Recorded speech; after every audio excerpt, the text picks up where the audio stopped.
تكتظ العاصمة الليبية وقت الذروة بشبان خريجين عاطلين عن العمل يقضون جل وقتهم على نواصي الشوارع أو في المقاهي.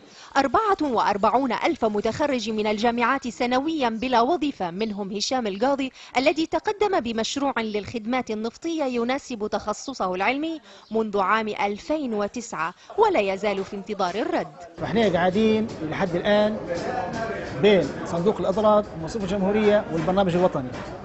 صندوق الإقراض حاولت الجدوى الاقتصادية واستحدثت، ولكن هو لم يوافق لحد الآن. أنا السبب مانيش عارف علاش، يعني هم كلهم 600 مشروع تم الموافقة عليهم. فتحت جميع مراكز الأعمال التابعة للبرنامج الوطني المجال للتدريب على المهارات المالية والإدارية والتسويقية للمتقدمين للبرنامج، فضلا عن تقديم إعفاءات ضريبية لمشاريع الشباب.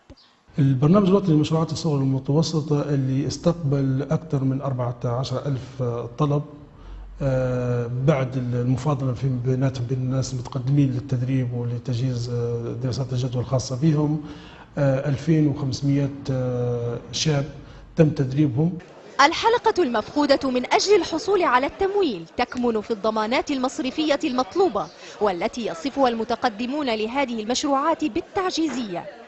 الشاب يجد نفسه هو مقدم ضمانات رهن بيت أهله أو رهن أرض أو غيرها من الضمانات ليتحصل على أموال المشروع، وعندما يتحصل على الأموال يأتي لمعضلة أخرى وهي معضلة التشريعات.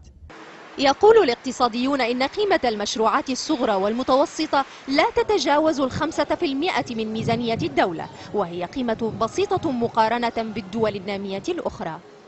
تقول الحكومة إنها تسابق الزمن لسن قوانين جديدة تتيح فرصا للشبان وتحد من البطالة، ولكن الشباب العاطل عن العمل يستعجل فتح أبواب الإقراض للمشروعات الصغرى والمتوسطة عساها تمكنه من الانطلاق نحو حياة جديدة. ريما البصيري، الجزيرة، طرابلس.